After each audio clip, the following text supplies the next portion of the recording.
Hello and welcome to Houghton Mackay. This week we have a very special guest who is a children's author hailing from Johannesburg. And this is a gentleman by the name of K.A.MULENGA, Augustine Malenga, who has published so far no less than 40 books.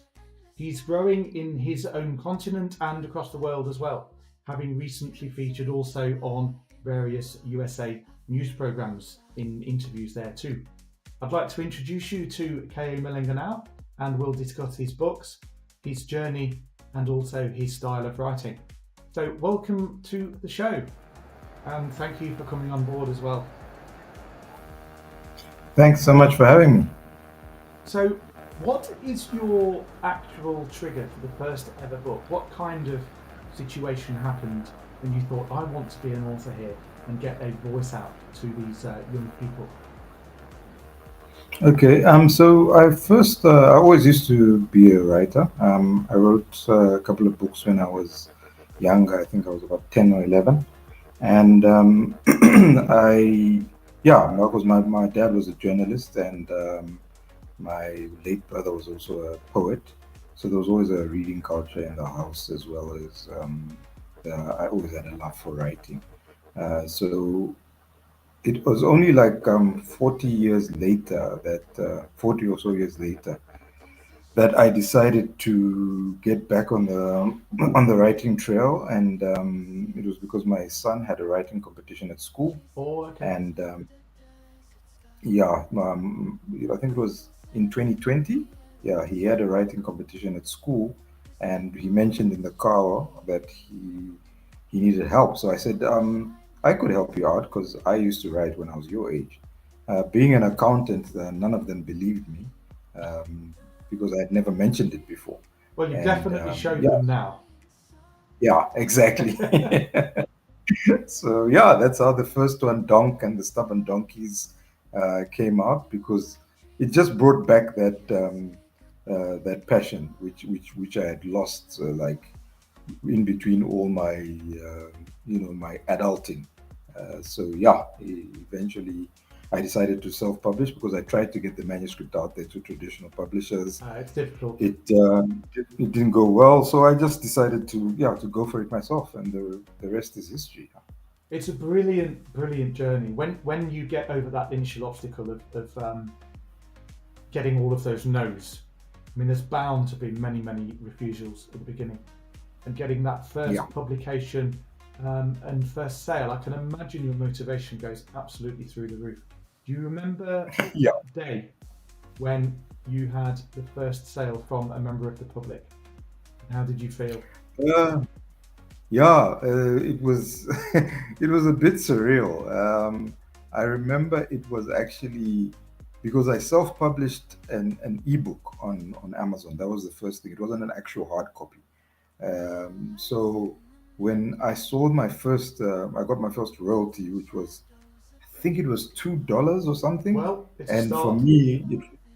for me, it felt like $2 million. Of So course, yeah, that's the value, though, the motivational value. exactly. Yeah, Yeah, and I yeah, think that in any artistic field, money is not the focus because if yeah. you're focusing on money, the actual quality of the work probably diminishes. It becomes Mm, wealth and fame and all of that kind of stuff comes as a result of your dedication to the subject. correct. I'm sure you agree as well. Yeah. So you're 100%. I know we've chatted before, and we did briefly before, ladies and gentlemen, by the way, there's an article on the website where we covered Mr. Malenga's journey as well. So after this interview, go over there and have a look and do a start at the bottom. It's written by Emily, who is one of the regular writers as well, columnists on the magazine. And we talk about your journey being related, and this is the message that you say in the stories, to humanistic elements, how to behave in society, how to deal with stress and anger and love and all of those different things. And is it found to be really popular and as a learning point for the children that take that on board? Are they taking all of those things on board and learning from them? Yes, I think so.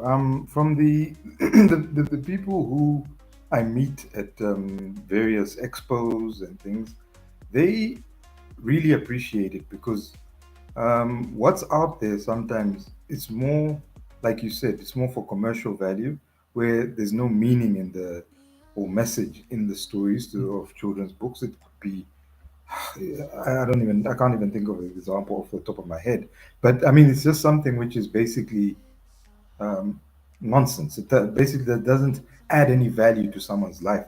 So the people I do meet, the parents and the teachers and the grandparents, they are really impressed to say that at least we are happy that there are still authors out there who are delivering and who are producing books with which have a valuable lesson It's to good. them. Because obviously you want to have that life lesson, but you want to be entertained while having it as well, especially if you're a child, and not just to say, "Oh, don't lie because or you won't progress in life" or something like that. You have to do it through a way for a child to understand. Mm. And children relate to animals; they relate to mythical things like dragons and unicorns and things like that. So you combine all those things, um, and it works wonders. Yeah, And the irony is, I mean, I remember reading everyone. I'm hoping Nose Rolled Dahl, yeah. one My of the favorite author. absolute. And I Yeah. remember reading those even to this day. So the messages and the ideas within those stories will be Yeah, something that they carry with them pretty much for their entire lives, which is great. exactly. There's the Yeah, absolute value there. And of that's it. course, they will pass those books on to their own children and so on and so on.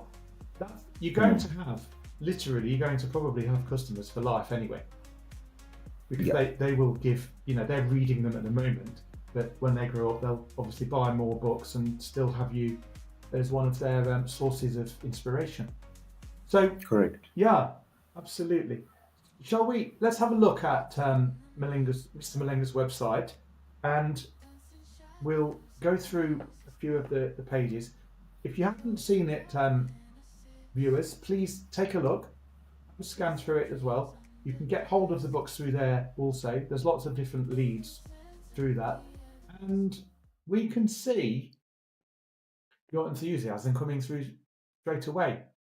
So we're showing that now on the actual screen, and let's just scroll through the website a little bit. Lots and lots of publications. I mean, the newest one is one of the newest ones is Rudy the Reindeer Who Could Not Fly. It's probably about maybe disability. Are we looking at there perhaps, or something like that, on how to accept people with different skill sets? And one you've mentioned before is Malika and the Magic Christmas Tree. A journey, heartwarming Christmas tale of love. And let's have a look at more info if it leads to the website. I don't think, oh, there we go. And it's available in different countries as well, obviously being on Amazon. That's the main source. There's lots of different books on there. Have a look around if you haven't and see what is available. And of course, give feedback to the author if you have time and are so inclined. Now, what's your actual next project going to be about? What are you, if you want to indeed give away this bit of info? Yeah, definitely. I'd love to share that with you. And I was actually, I'm so glad that you have asked me this question. So what I wanted to mention first of all is that there's one book that I collaborated with a lady by the name of Pamela Ross. She's Pamela based in Ross. Florida. Okay. Yeah, she picked me up from LinkedIn the same way we met, Yes. and she was just so happy with the work that I do that she wanted to collaborate with me on a picture dictionary. It's called K.A. Mulenga's A is for Africa. Okay. So it's basically a picture dictionary with the different animals of Africa. It's also got a poem about saving the environment. Yes. And it's also got a history of the different tribes and the traditions of Africa, just so that to spread the thing about the continent, that it's so diverse I couldn't fit it all into one book, but tried to do as much as possible. And she did all the cover and the design, and I just wrote the book.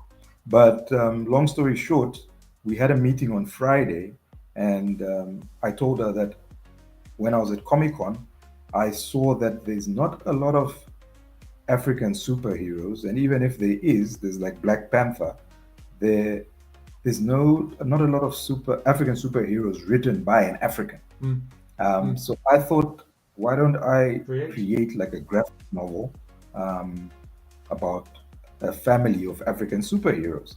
And I told her about this, and she said, oh no, sorry, I got a quote because I'm self-published, so I got a quote from my illustrator here Yes. and my designer, and she gave me a crazy figure. She said she'd even given me a discount, but because of all of the illustrations, it's a very expensive project.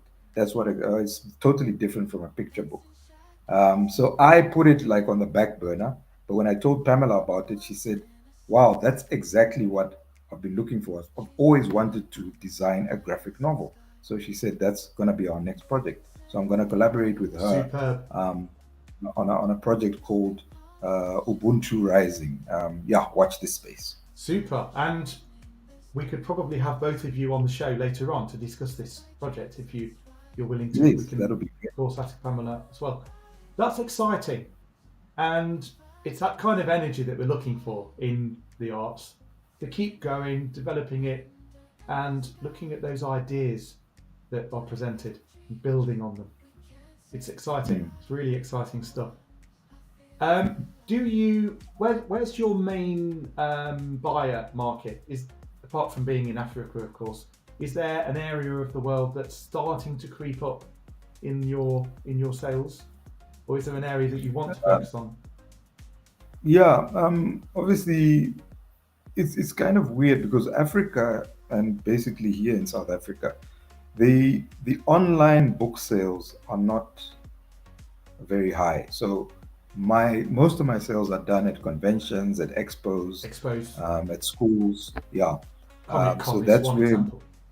yes, exactly. Yeah. I just had a record number of sales last year at a Christmas festival. It was a 9-day event. So that, and then there I had repeat buyers, but it's like those guys. I mean, they bought like books last year at the same place, but they took down my email address, they took down everything, and they said, "Oh, okay, we'll order online and you can deliver and blah blah blah." But it took a whole year for me to go back to buy more books, face to face. So the Yeah. online thing doesn't really work that much here, for books, that is. So that's where I do most of my hard copy sales. But I mean, on Amazon, obviously, is my other source, and the US is always the top, because The obviously of US. their Okay, population. that's Yeah, good. and then the UK is second, and then because I have translated some of my books into German and into French. So yeah, the German market and the French, but I see that the Germans really love the ebooks. They don't really buy a lot of paperbacks. The US is the opposite. Yeah, so Interesting, that's isn't what it? I've seen. Yeah, yeah. How it works. And then France, it's both. But I think France are also on the side of paperback. They like the hard copies. No, I think it's a good thing to keep an eye on all of that kind of stuff as well. And I hope you Right. continue to grow, especially if last year, Yeah, as you said, you had a record year, and it's going to grow year on year as well. correct. There we go. Okay. Really appreciate you coming on the show. It's an exciting development as well. So I'm looking forward to seeing more of your projects. Thank you Thank you. for coming on and giving us your insights. It's really great. No, thanks for having me. Thanks so much. I appreciate it. Very welcome. Very welcome. So let's stay in touch. Let's have you back on the show when you have more developments as well. And I'm sure the audience would be happy to see you back.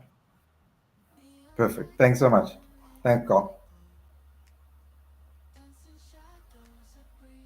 So that's a really interesting author there who is growing week by week, year by year, and he's gaining repeat followers. He's developing his art, and he's got his own unique style. That's really great to see. Thank you for coming onto the show and watching us. Thank you for taking part, and please follow as we interview more and more people from the world of culture, lifestyle and wealth. We have composers, artists and more authors lined up. Thank you very much for coming, and we'll see you next time.